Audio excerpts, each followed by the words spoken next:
What's up, guys? This is Matt with Colorado Spirits Collective.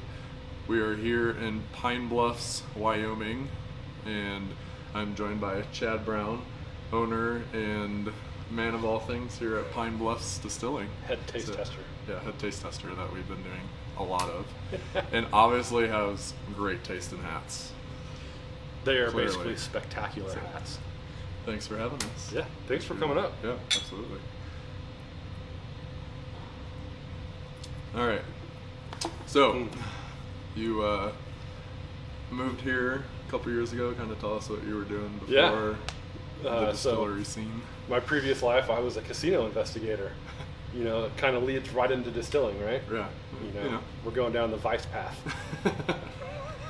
No, I was investigating casinos in Las Vegas, and a friend and I, Pete Kimball, decided let's start homebrewing beer as a way to kill some time and make good product. Yeah, that was my indoctrination into fermentation.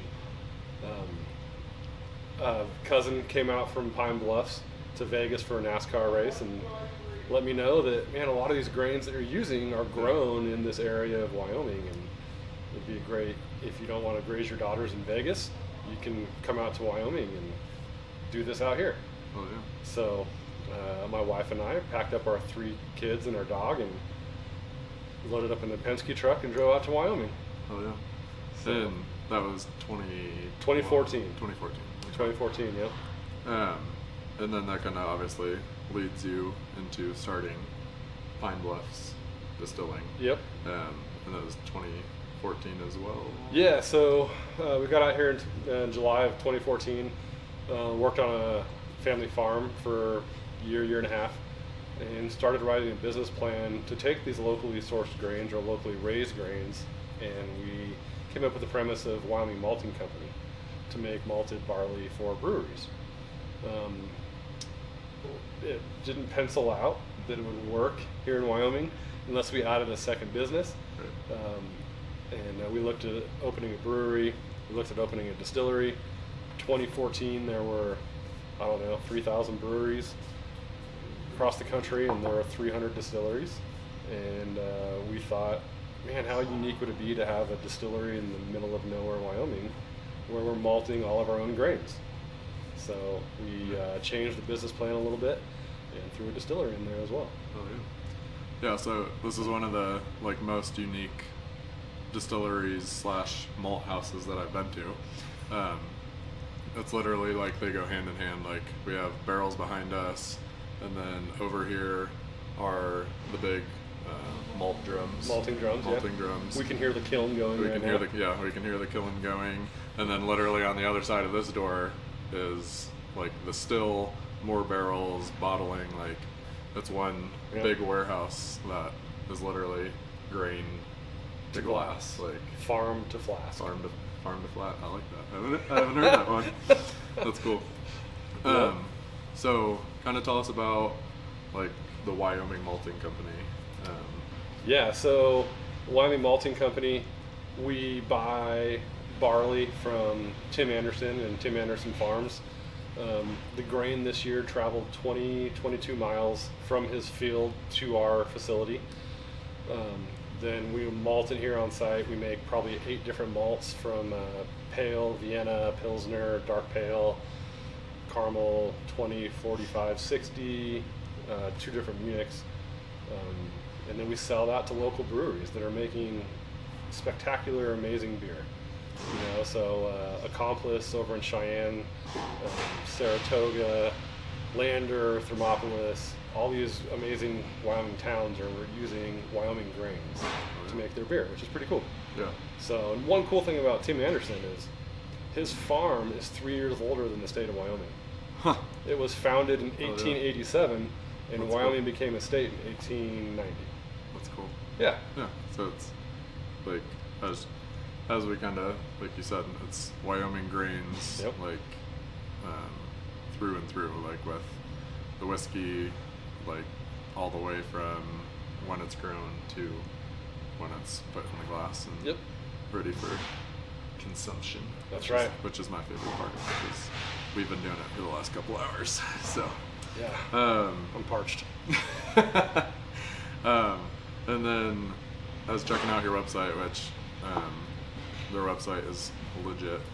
But I noticed that you guys do a malted white oat, a malted white wheat. Yes. I don't even know what that is. So, when we opened, we were using hard red winter wheat, which is grown around here a lot.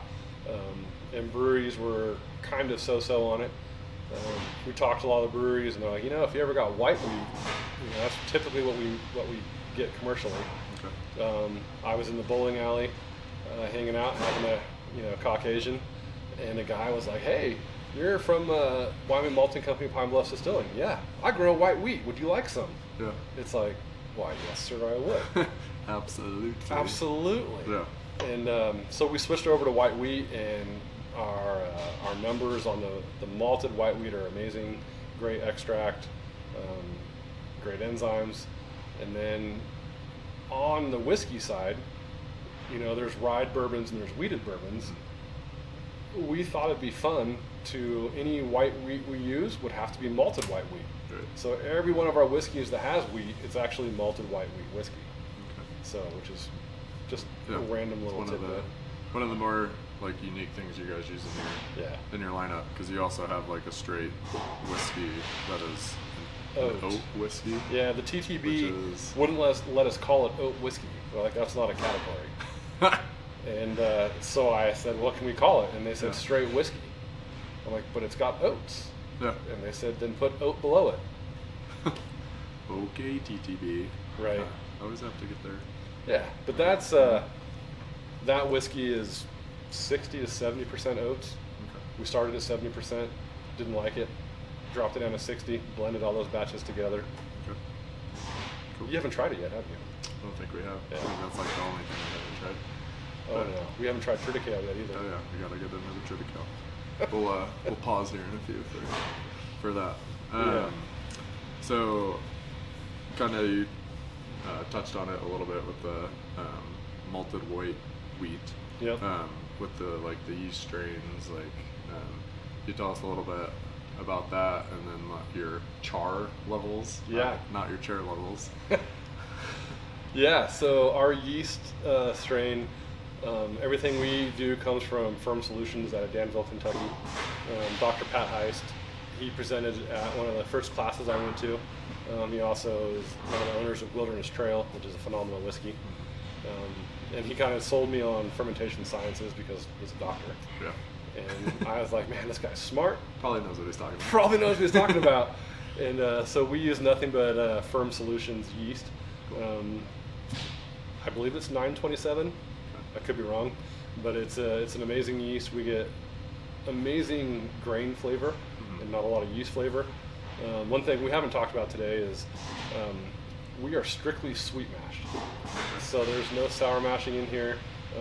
I came from the homebrew world. Aaron, our distiller, came from a brewery, so he was the head brewer, and I lured him away because distilling's cool.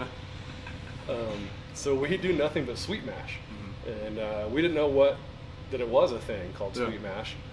And I was talking to Dr. Pat Heist again, and he asked if we were sour mashing or sweet mashing, and I said, what's the difference? I was about to ask you what the difference is. And he goes, well, do you sanitize all your fermenters between each batch? I'm like, yes. He was like, well, then you're sweet mashing. Huh. And I was like, what do we get? And he's like, well, if you mess up, you get really bad flavors. Yeah. But if you do a good job of fermenting and everything sanitized, you get amazing grain flavors. And I think we've been sampling some younger whiskey today, but the grain flavor is shining through. For sure. So we've tasted everything from, I think you said 18-ish. Yeah. To I think 5-ish, 5 years. 4. 4 years. The bourbon. The bourbon. My birthday barrel. Your birthday barrel. That's delicious. But yeah, we tried 2 different rye whiskeys, right? Mm-hmm. And then we tried my birthday barrel, and then we tried a 5-grain bourbon. Yeah, and the 5-grain. So I'm assuming the majority of people have heard of 4-grain. So once again, the 5th grain for you guys is adding that oat. It is, yep. which is obviously something that's a little different, and something you don't see like on the mainstream or anything like that. No, and it goes back to, if it's a small cereal grain, it grows in Wyoming. Right. Tim Anderson, buying all the barley. Yeah. He's also a shareholder in the company, which is awesome. Mm-hmm. But he was like, hey, I also grow oats. Yeah. And another distiller in Wyoming had told us that oats really add just a little bit to each product. Yeah. And he convinced us to start throwing oats in there, and holy cow. Yeah. That rye whiskey was pretty good, right? Oh yeah, it was delicious. With just 5% oats in there. Yeah, it's definitely like for a young whiskey, Yep. which I think is like the most, I don't know how to keep it PG with saying it, but it's like the dumbest thing to Right. like base a whiskey off of, to me, just because Colorado, like you guys up here in Wyoming, like I would put this up against a majority of 10 or 12 year whiskeys, and I think like this is better, like, to me, in my Well, thank opinion. you. Yeah. And that rye was 2 years old. Yeah, and it was incredible. Yeah. So, And even today, when we were in the distillery, mhm, one of our distillers came up with another new recipe. mhm, And what do you say it was? 60% rye, Yeah. 20% oats, mhm, and then 20% malted rye. yeah, which So- is like, I don't even. It's weird. I There's don't even know where to go from there. there's no Like, barley. Yeah. Like the malted rye has all the enzymes needed Yeah. to convert the starch over to sugar. So mhm. Yeah, so it's definitely something unique to your lineup, and I'll be excited to try it next time. yeah, We come January back, so. 2026 can't get here soon enough, can it? Yeah, there's nothing quick about the whiskey business. No, so no. that's for No, char levels, not share. not sure. There's a Black Swan barrel right behind us. Yeah. But in 2020, we switched over, and everything is now Kelvin cooperage. Okay. And And that's Right Missouri. above us. Kentucky. Louisville, Kentucky. Louisville. Yep. Yeah, so we are nothing but Kelvin cooperage now. And we're a medium toast, number 3 char. Okay. So, and that's really, we were talking about reusing barrels and whatnot, and that's really for product consistency. If our 3 staples, which are a wheated bourbon, a rye bourbon, and a rye whiskey, will go into those medium toast number 3 chars every year. We're going to order some maybe heavy toast, light char as one-offs. You saw some port barrels out there we got from Kelvin. Yeah. We're gonna throw some straight rye whiskey and some straight bourbon into those port barrels, and 1 champagne barrel. Champagne. Yep. Just saying. You heard it first. Champagne barrel. So this time next year we'll have a port finished rye whiskey. Yeah. I'm definitely coming back for that. Yeah. That's gonna be delicious. One thing we haven't talked about is we recently were hit up by a maple syrup farmer. Yes. And he, in the mail today, I got a bottle of bourbon barrel-aged maple syrup. So we were talking, and I said, the deal is I'll send you empty barrels of bourbon under the premise that I get them back. Yeah. And he's like, seriously? Oh, Absolutely. yeah, absolutely. Because we're going to put finished bourbon back into that barrel and have maple bourbon. Yeah, absolutely. So You can, when that comes out, you can add it to my list of things. I think you're up to like 5 or 6 bottles. At least 5 or 6. Yeah. Cases. Yeah. Shh, don't tell my wife. All right. So now that we're back and the good old level on the bottle has gone down a little bit more, tell us about your process. Yeah. Yep. So pretty standard cook. Fermentation, we're running about 40 hours on that Firm Solutions yeast, which is amazing. And then everything we do is a double distillation. So we run 500-gallon pot still for our stripping run, collect the low lines, and then we throw it into a 300-gallon finishing still. So it's a pot still with columns. just to, you know, get flavor and clean it up at the same time, which is an oxymoron, but Right. yeah. And you kind of mentioned it with like the yeast strains when we were over here walking through. Like cut your fermentation down from. Yeah, it really goes to show you don't know what you don't know, right? Right. When we started this, we were fermenting for like 7 days, just because that's what you do in the beer world, Right. you know, or Yeah. whatever. And talking to Dr. Pat Heisty, it's like, no, you can do the same thing in 2 days. Yeah, which I know like the majority of distilleries do ferment for roughly like 6 to 7 Really? days. But Maybe. pretty, yeah. I mean, from what I've noticed or been told, I obviously am not a distiller, so I don't pay attention like too much. I just know the process, but Right. yeah, I think it's like probably like right around 6 days. So, Gotcha. I mean, you guys are obviously able to crank stuff out like sooner and Yeah. kind of build that inventory that you're gonna need here in a couple of years. That we're trying to build. Yeah, there you go. Yeah. So yeah, let's get into the lineup. So we'll start over here with the straight bourbon whiskey. And if you do have questions about this, all the information's on the website. But so if we left something out, but Right. we'll let you- Yeah, so our first product was the straight bourbon whiskey. I'm a weeded bourbon fan. 90% of the commercial bourbons are rye. Right. I like weeded bourbon, so we came up with a weeded bourbon. 60% corn, 20% malted white wheat, and 20% malt. So the malt and the white wheat obviously were malted in-house, local corn, and then this is gone into a barrel. This is probably 30 months old. Okay. Come April 2023, that product hits 4 years. So we're pretty excited about that. Yeah. Yep. So it'll be at the. Would it be technically bottled in bond? Bottled in bond would be 5 years and bottled at 100 proof. So, so come April of 24, Yeah. we would have the option to do bottled in bond, Cool. which would be fantastic. It'd be a fun project. Yeah. Yeah. Definitely. So that is bottled currently at 80 proof, which is on the lower end. Obviously, it has to be at least 80 proof. Great. As that product ages, though, we will start raising that proof higher and higher. Yep. And then we got Straight the whiskey. straight whiskey Oat. Yes. Thanks TTB. Yeah. Yep. So, Go ahead. no. All right. I was just gonna say tell us about it, but yeah. you're about to tell us about it. Yeah. This we had when we first got going. We were working on 15 and 30 gallon barrels. We dumped some bourbon from 30 gallon barrels into 53s. Actually, we went backwards, and we filled 10 30 gallon barrels with this product. Okay.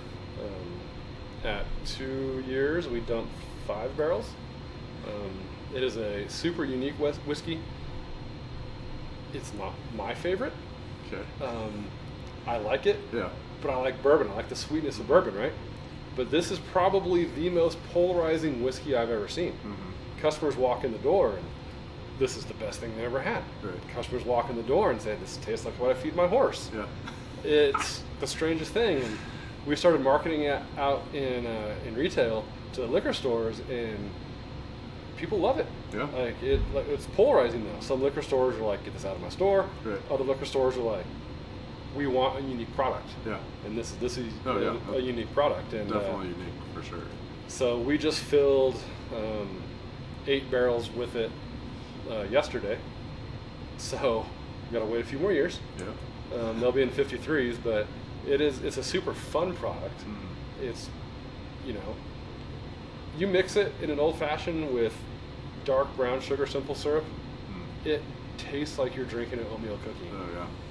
So My mouth's watering. I say I don't like it. It's not my favorite, but man, in the cocktail, it's Oh yeah. yeah, Delicious. it's delicious. And that's another thing that's cool about your website too, is so there's like the lineup when you can go look at these different bottles, and then there's a cocktail under, or a cocktail recipe directly under it. So definitely need to go check that out and check their website out. And then next we got the badass label of this right here, and that's your birthday bourbon. Yeah, birthday barrel. Birthday barrel, sorry. Yeah. Birthday barrel. Because last year it was a straight rye. Because it's a straight rye. So I'll talk about both of these at the same time. Okay. So when we got going, I'm a rye whiskey fan. I've always loved ryes. So we made a bunch of bourbon. We then made 4 barrels of a rye whiskey. 70% rye, 15% malted white wheat, 15% malt. So it's kind of a unique rye, no corn in it. And then we decided, it'd be fun if every year on my birthday I pick my favorite barrel and release it how I like to drink it. So these are the same product. Mm-hmm. This is a mixture of 3 barrels. Okay. And this is my favorite out of the 4. Right. So essentially a single barrel. It is a single barrel. Yeah. Yep. That's cool. And then your next one will come out on June 27th of 2022. Yeah. So, which I believe is a Monday. Yeah. And we're typically closed on Mondays, but we were closed on Sundays this year and we opened up. Let's say make an exception. Yeah. And you'll be at SoCo Stillfest. Yeah, on, Saturday, 25th. June 25th. So 2 days before. So that'll be good. Yes. But yeah, I'm excited. We got to taste the barrel that's over here for the 2022 release. And it's just as good and delicious as this one is. So when June comes around, you'll definitely have to tune into Pine Bluffs Distilling for that. So yeah. And then I will say this is my favorite product that we have right now. Just the regular straight rye. Just regular straight rye. Yeah. I mean, as a staple, everyday drinker. I just got back from a week in Vegas visiting family, and we poured this for numerous people, and it's amazing. The rye with no corn in there, and it's fun to sample. That's definitely like for a whiskey, like to not have a corn or to not have any percentage of corn in it. Right. Is definitely unique, and it's also delicious, just like the single barrel for sure. Yeah. So these are just 4 of your whiskeys. So what other kind of like special releases projects are you guys working on? We do a malted rye whiskey release every January.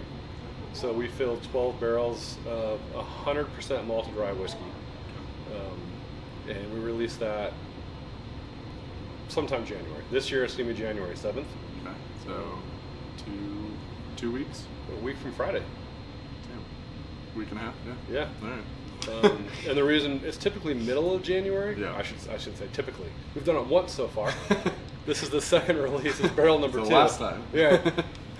But we are closing our tasting room for a remodel. Okay. Which we talked about. Yeah. But it's fun. We've got these 12 barrels. We're releasing 1 barrel every year for 12 years. Cool. That's January. In August, we do the same thing, but it's a 5-grain whiskey. Okay. So we've got 5 grains, 20% of each grain goes into the mash bill, and we release 1 barrel every August for 16 years. Cool. And just so people can see how the whiskey progresses over time. Right. Which, we've sampled numerous aged stuff today, and Yeah. we've seen it progress over 2 hours. Yeah. So those are some of the funner projects. We also have a triticale whiskey. Mm-hmm. Triticale, do you know what triticale is?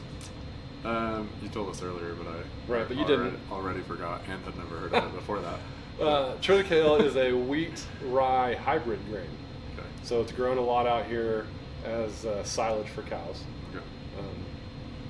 We thought it'd be fun to get some triticale in here. We malted it. We made 100% malted triticale whiskey. We also have a triticale whiskey. It's the same as our rye, so 70% triticale, malted white wheat and barley.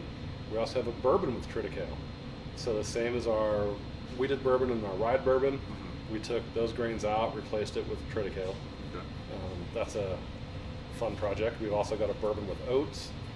We've got some 5-grain bourbon, some 4-grain bourbon, some 4-grain whiskey, some 5-grain whiskey, some oat whiskey, some oated rye whiskey. We're gonna time out on the camera. We're gonna time out with all the good stuff that's coming out of Pine Bluffs. That's for damn sure. Yeah, I mean, we have all these cereal grains grown here. Mm-hmm. We figure let's make as many different flavors of whiskey as we can. Yeah. Some may work.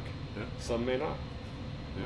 I mean, we'll just have to taste them and Yep. try it, find out. Cool. And then you kind of hinted on it. So next month you guys close for a renovation. Yes. So kind of we'll cue in some shots of the current tasting room, and then give us like the lowdown on what new is coming. Yeah. So our tasting room, when we built this, one of my things is I love community. And we have turned this into a community spot, even though we make and we sell alcohol, which is 21 and over, obviously. Mm-hmm. But we've turned this into a place that community can come and do things together. And we had a pumpkin carving contest here for kids. We brought Santa. Santa came in via the police department a couple weeks ago. Nice. And that's our current tasting room. Yeah. And it's very much our warehouse vibe of this building right. in a tasting room. Yeah. Which is great. Mm-hmm. But our marketing company, and I agree, right. and everyone agrees, yeah.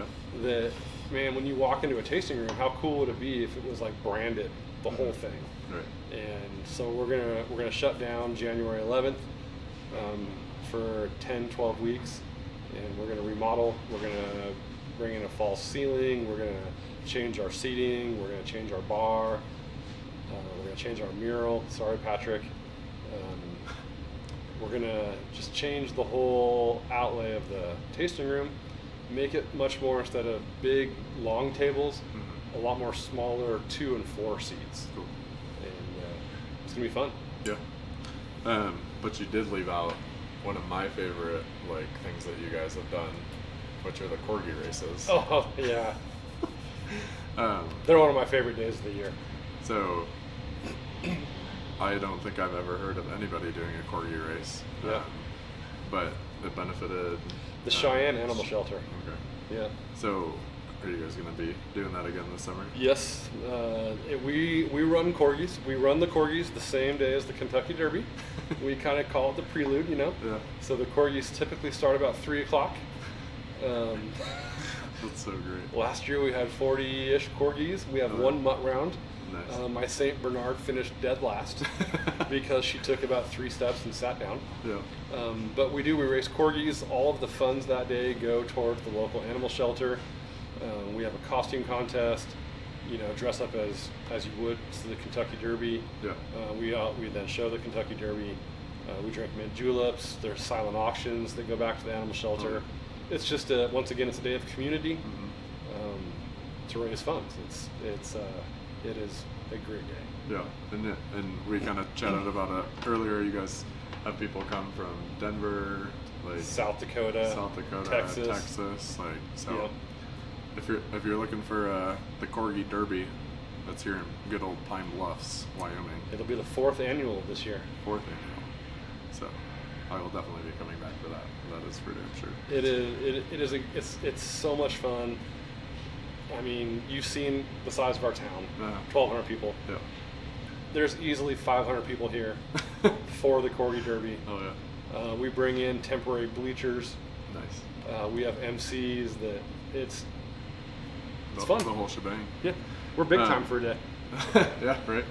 Yeah, and we're obviously you can search pretty easily where Pine Bluffs, Wyoming is, but we're literally right at the Wyoming, Nebraska, Colorado intersection border, and it's like you said, a town of 1,200. But yeah, I will definitely be coming back for the Corgi races next year. I believe it's May 7th. May 7th. Okay. Yeah. We can definitely do that. It's the week before my wife's birthday, so we'll be good. Yeah. And there's a hotel in town. Yeah, and there's a hotel in town. Or a camper. Yeah. Oh, yeah. So there's another thing we can talk about. What? Tell us about the camping spot. We're members of Harvest Host, or we are a host for Harvest Host. So all summer long, we get people camping in our parking lot, or dry parking, I should say. Yeah. And it's great. People from all across the country are staying here the night in Pine Bluffs. They head into town and eat dinner. They go to the market. It's great for the community. And of course, you can obviously stop, come check out, hang out in the tasting room. And they typically do. And we get, probably 7 to 9 campers a night during the summer. Yeah, that's and cool. Our reviews on Harvest Host, there's a theme. Yeah. The theme is always, we walk into a locals establishment where everyone looks at you, and then they sit down and the locals talk to you. Yeah. And it's like, That's cool. Thank you locals for doing that, because I enjoy it, the guests enjoy it. We are viewed as a place that everyone is welcome, Yeah. which is really cool. Yeah, for sure. Yep. And then speaking of obviously that, like where, what's your address and like where are you guys located? Our address is 115 Bourbon Street. Nice. I see Yeah. what you did there. I didn't do that. That was not me. Local town council member Jana. Yeah. When we built this facility, I think we were talking, it was an alfalfa field. Okay. We had a temporary address.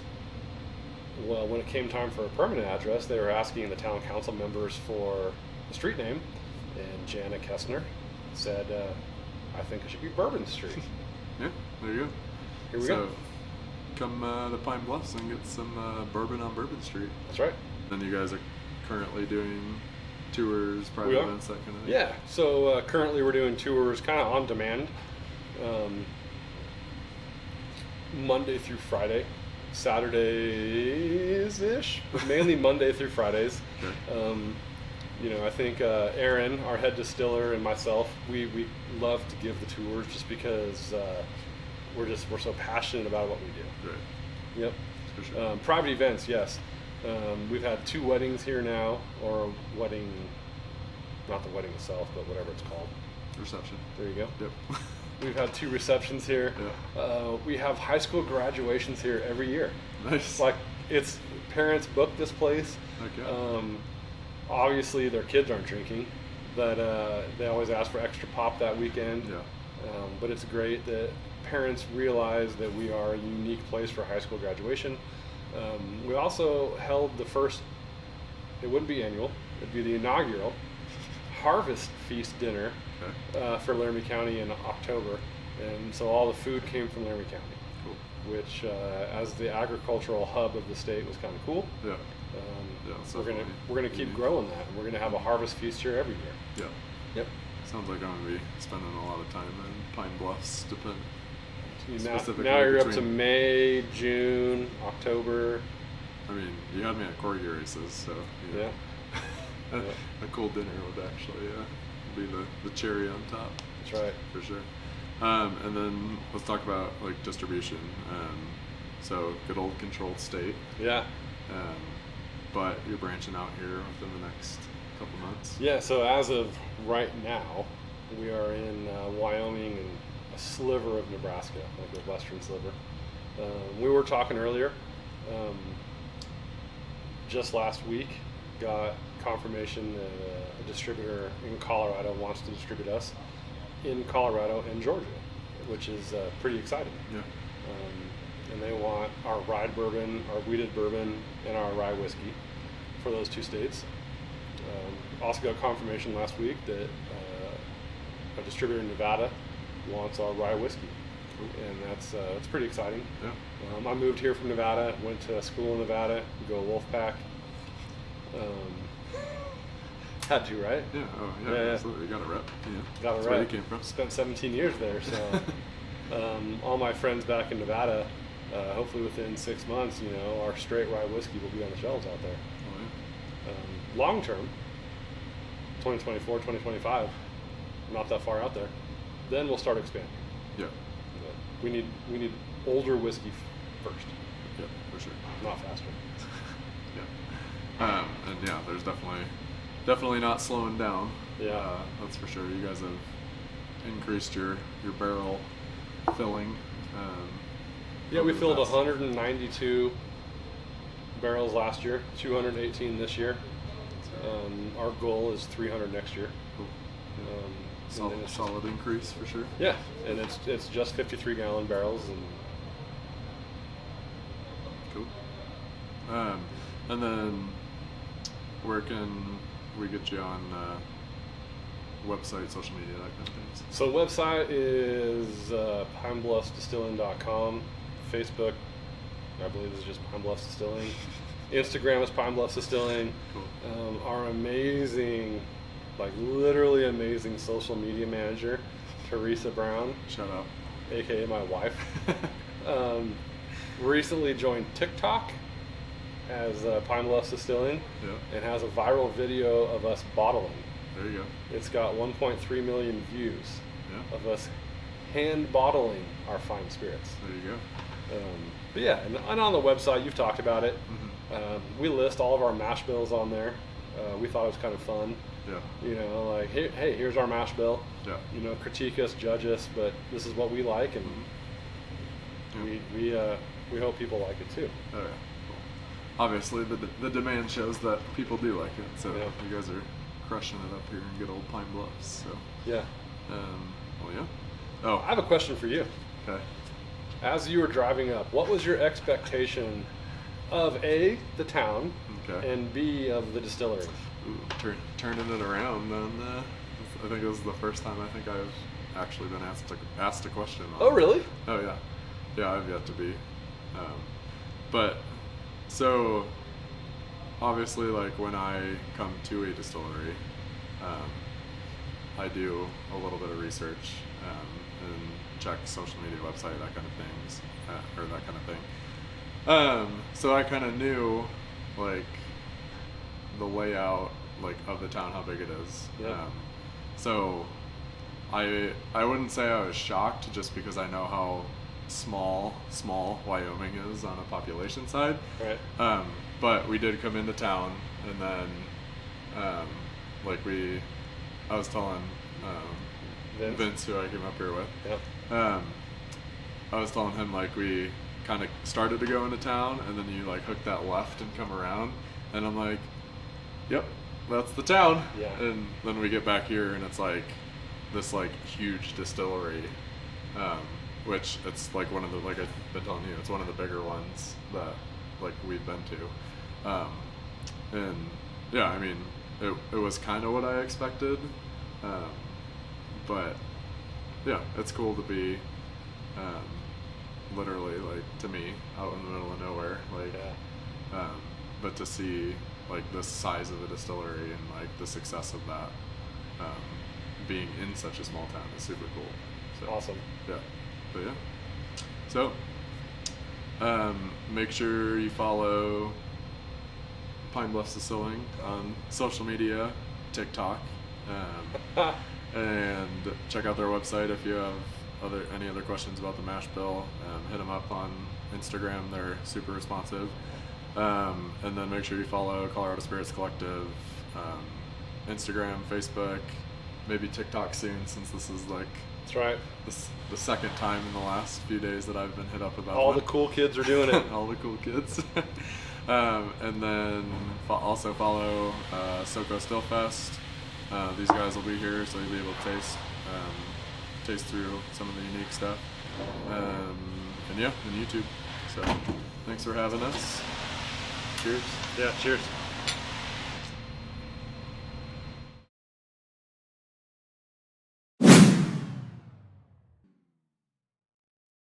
I don't have it anymore that I can. Chair levels. Did I totally put chair levels? We've got high chair levels. It's not on there. I totally put chair levels. That's fucking hilarious.